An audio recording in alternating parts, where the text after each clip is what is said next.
Hello students, पिछले class में doctor S के सिंह के बुक का फर्स्ट नंबर क्वेश्चन बता दिया। आज हम नेक्स्ट क्वेश्चन बताएंगे। ठीक है, देखिए नेक्स्ट क्वेश्चन का हम फॉर्मेट बना लिए, क्योंकि जर्नल जब बनाएंगे तो जर्नल का फॉर्मेट में ही बनाएंगे। ठीक है, इसलिए देखिए दो लिख दिए हैं, उसका हम फॉर्मेट पहले से ही लिख चुके हैं। ठीक है, अब हम क्वेश्चन को सोल्व करते हैं। देखिए सबसे पहला क्वेश्चन है, निजी प्रयोग के लिए माल निकाला। ठीक है, यहाँ पे क्या है, पर्सनल यूज के लिए गुड्स को निकाला गया है। तो देखिए जो गुड्स को निकाला गया है उसका कोस्ट प्राइस था 4,000 रुपया और सेलिंग प्राइस है 5-6 हजार रुपया। ठीक है, क्वेश्चन में क्या बोला है, निजी प्रयोग के लिए निकाला, तो उसका कोस्ट प्राइस कितना है 4,000 रुपया और उसका सेलिंग प्राइस कितना है 6,000 रुपया। क्वेश्चन को समझने का प्रयास करिएगा। ठीक है, देखिए निजी प्रयोग के लिए माल निकाला, तो जो हम माल निकाले निजी प्रयोग के लिए, अपने निजी पर्सनल यूज के लिए बिजनेस से, उस बिजनेस में जो बिजनेस से निकाले जो गुड्स, उस गुड्स का कोस्ट प्राइस था 4,000 रुपया और सेलिंग प्राइस है 6,000 रुपया।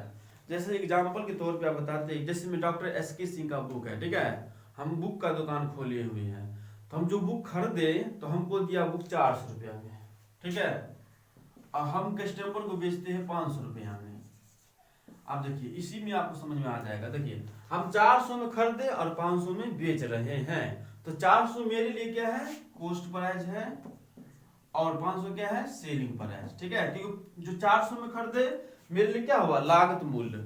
ठीक है, और 500 में जो बेचेंगे मेरे लिए सेलिंग प्राइस। तो यहाँ पे यही दिया हुआ है। तो देखिए जब ऐसा क्वेश्चन पूछेगा आपको, निजी प्रयोग के लिए माल निकाला, माल आग से जल गया, माल चोरी हो गया, माल नष्ट हो गया, माल रास्ते में ही नष्ट हो गया, जब ऐसा क्वेश्चन आपको दे दी तो हमेशा आप कोस्ट प्राइस ही शो करिएगा। ठीक है, आप देखिए इसमें कैसे हम शो करते हैं। शो सबसे फर्स्ट है, यहाँ पे फर्स्ट लिखिए क्या है, निजी प्रयोग के लिए माल निकाला। अब देखिए निजी प्रयोग के लिए, पर्सनल यूज के लिए कौन माल निकाल सकते हैं, मालिक। तो मालिक क्या है, पाने वाला हो गया, तो मालिक पाने वाला है, तो पाने वाला क्या होगा, डेबिट। क्या होगा, डेबिट। तो मालिक का नाम डेबिट में क्या होता है, ड्राइंग्स। यहाँ पे लिखिए ड्राइंग्स अकाउंट डेबिट।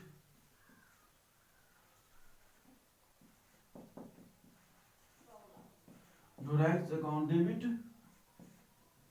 ऐसे लगा दीजिएगा। ठीक है, ड्राइंग्स अकाउंट डेबिट टू में क्या होगा, अब देखिए मालिक पाने वाला था तो हम ड्राइंग्स अकाउंट डेबिट कर दिए। अब टू में क्या है, गुड्स जा रहा है तो जाने वाला क्रेडिट होता है। रूल आपको पता होगा, हम पिछले क्लास में भी बताए थे, और जब रूल बताए थे तो रूल में भी हम बताए थे। ठीक है, कि पहला रूल क्या था, पाने वाला डेबिट और देने वाला क्रेडिट।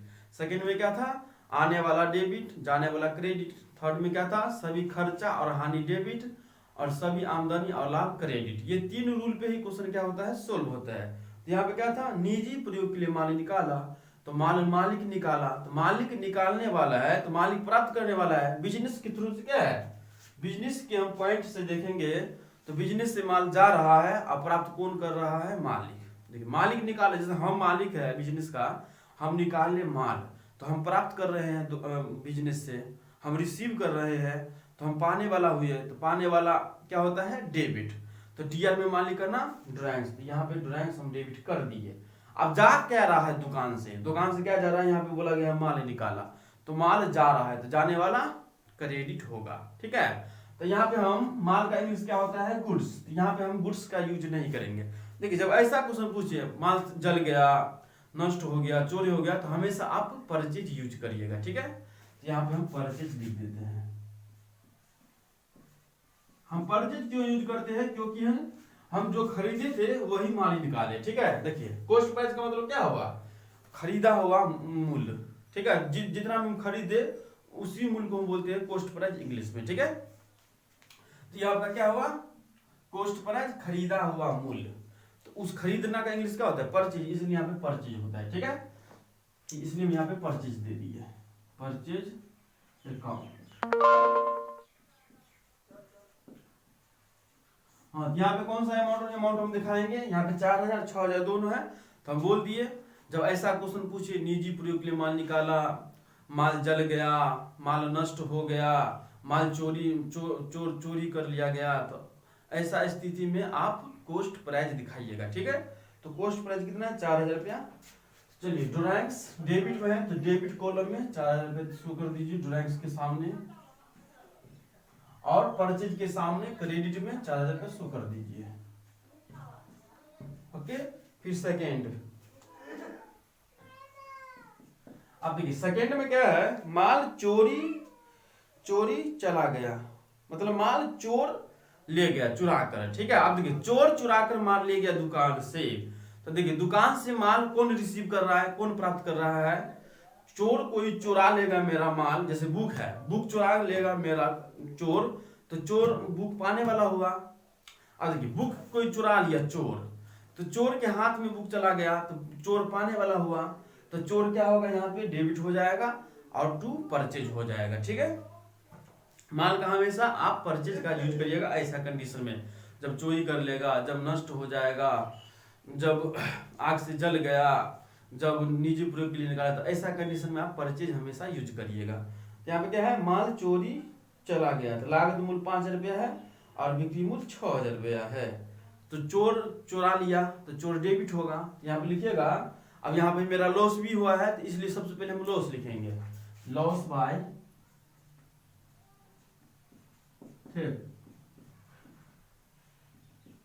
Account debit. ठीक है, क्योंकि लॉस हुआ है इसलिए यहाँ पे लॉस भी दी गई, लॉस बाय थेफ्ट, मतलब चोर के द्वारा हमारा लॉस हुआ है, इसका हिंदी हुआ चोर के द्वारा लॉस हुआ, तो loss by theft account debit to purchase.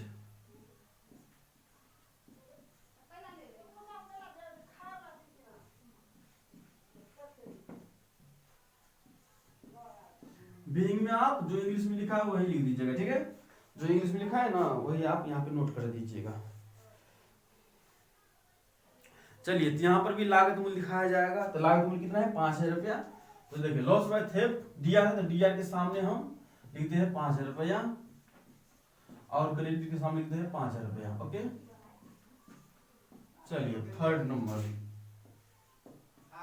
अब देखिए थर्ड में क्या है, आग लगने से माल की क्षति। अब आग लग गया, क्षति हो गया, तो आग लगा तो भी लॉस हुआ, तो यहाँ पर क्या होगा, लॉस बाय फायर। ठीक है, लिखिएगा loss by fire account debit to purchase.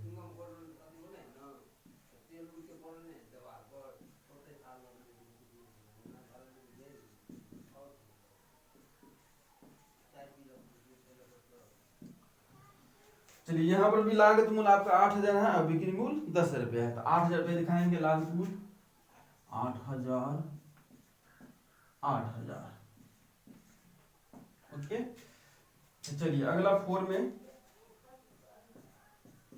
देखिए 4 में क्या है, आयकर दिया, यानी इनकम टैक्स हम 10 रुपया दिए और सेल टैक्स 5 रुपया दिए। अब देखिए इनकम टैक्स भी खर्चा है, हम पे करेंगे इनकम टैक्स, तो इनकम टैक्स भी खर्चा है और सेल टैक्स भी खर्चा है, तो दोनों खर्चा है, इनकम टैक्स और सेल टैक्स। इनकम टैक्स कितना है, 10,000 रुपया और सेल टैक्स कितना है, 5,000 रुपया, तो दोनों का दोनों मेरे लिए क्या है, खर्चा, तो खर्चा क्या होगा, दोनों डेबिट होगा, ये रूल है, खर्चा डेबिट होता है, तो इनकम टैक्स और सेल टैक्स डेबिट कर दीजिए। Income tax account debit cell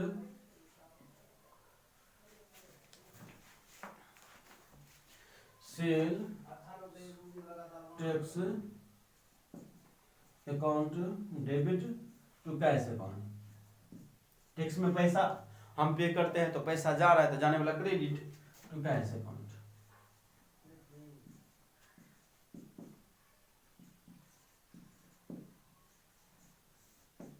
Bing में जो इंग्लिश में लिखा है वही आप नोट कर दीजिएगा। ओके, अब देखिए इनकम टैक्स कितना पे किया, 10,000 रुपया, तो इनकम टैक्स डीआर में है, तो इनकम टैक्स के सामने डेबिट अमाउंट कॉलम में हम 10,000 लिखेंगे और 5,000 रुपया सेल टैक्स है, तो सेल टैक्स के सामने में डेबिट, सेल टैक्स डेबिट है तो डेबिट वाला कॉलम में सेल टैक्स के सामने लिखेंगे 5,000 रुपया। और दोनों मिला के कितना रुपया हम खर्चा किए, 15,000 रुपया। तो कैश क्रेडिट में है तो कैश के सामने हम सीआर लिखेंगे 15,000 रुपया।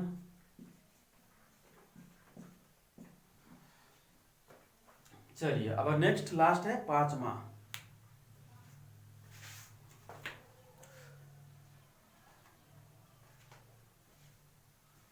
चलिए नेक्स्ट पांचवा हम यहीं पे बता देते हैं, नहीं यहाँ पे बता देते, ठीक है।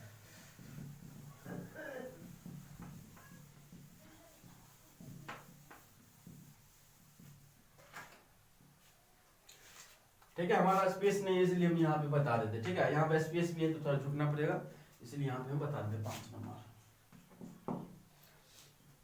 चलिए 5 में क्या है, 2000 की पुरानी रकम जो डूब गई थी राहुल से प्राप्त हो गया, ठीक है। देखिए 2000 का जो पुरानी रकम था जो मेरा डूब गया था, हम सोचे थे मेरा वो पैसा आने वाला नहीं है, लेकिन पैसा हमको आ गया।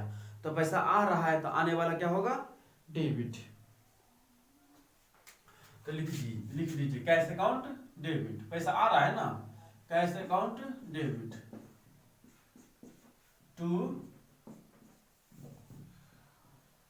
To bad debts. क्योंकि जो मेरा हम सोचे थे कि पैसा नहीं आने वाला है तो उसको क्या हम बोलते हैं इंग्लिश में, बैड डेट्स। तो यहाँ पे लिख दीजिए बैड डेट्स।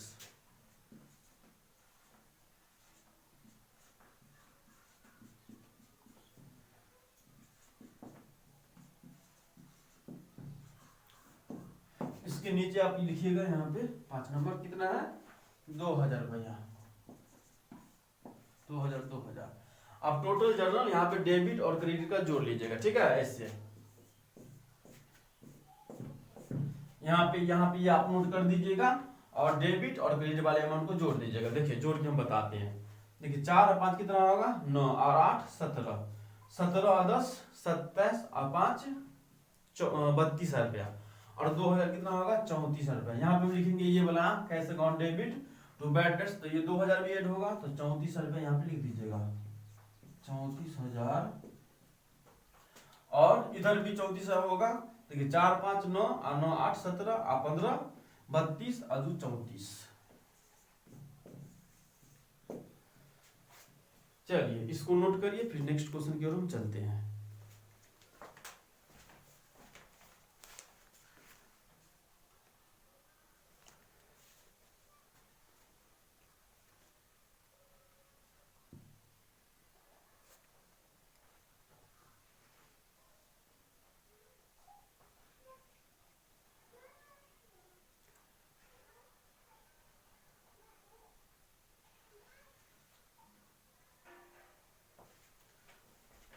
चलिए नोट हो गया, तो नेक्स्ट 3 नंबर क्वेश्चन की ओर हम चलते हैं। ओके चलिए इसको बिठा देते हैं। यदि नोट नहीं किया तो वीडियो को रोक कर इसको नोट कर ले पहले, नहीं तो यहीं पे हम बता देते, ठीक है। इसको आप नोट करते रहिएगा। क्वेश्चन नंबर क्या है, 3। अब देखिए 3 में क्या है, 3 में थोड़ा अलग क्वेश्चन है, ठीक है। बहुत ही इजी क्वेश्चन है, आपको लगता होगा टफ, लेकिन बहुत इजी क्वेश्चन है। देखिए 3 में क्या है, इसमें सारा एसेट और लायबिलिटी दिया हुआ है। तो जो एसेट है उसको आप डेबिट कर दीजिएगा, जो लायबिलिटी दिया हुआ है उसको आप क्रेडिट कर दीजिएगा, ठीक है।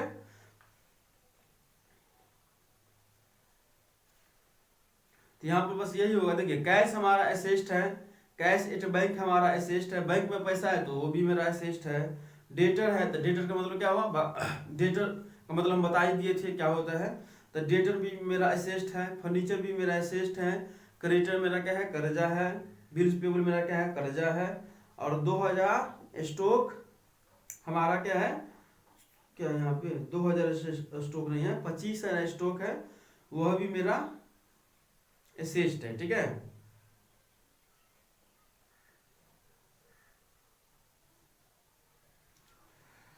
तो चलिए जो एसेट है उसको आप डेबिट कर दीजिए। तो कैश एसेट है तो उसको डेबिट करिए, cash account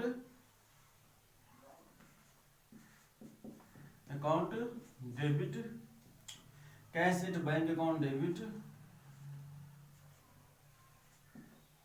at bank account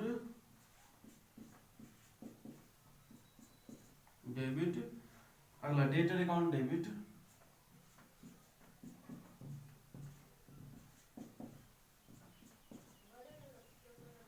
अगला फर्नीचर अकाउंट डेबिट,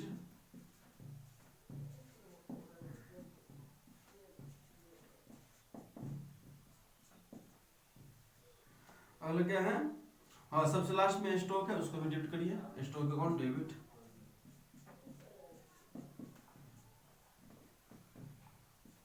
डेबिट और 2 में सारा लायबिलिटी चला जाता है। लायबिलिटी में क्या है, क्रेडिटर, बिल्स पेएबल,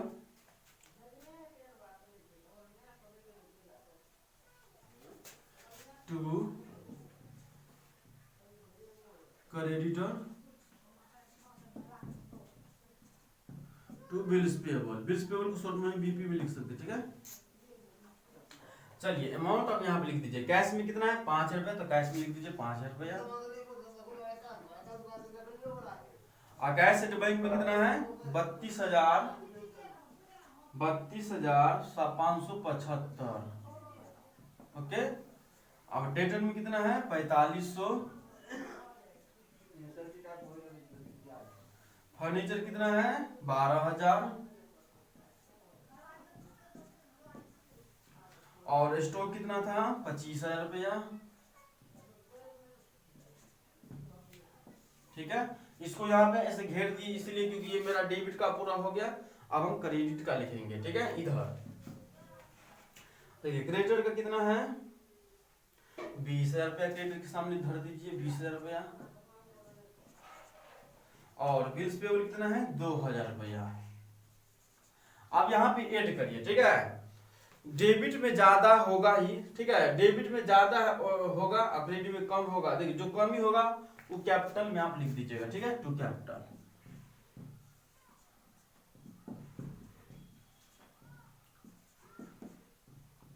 अकाउंट लगा दीजिए सब में।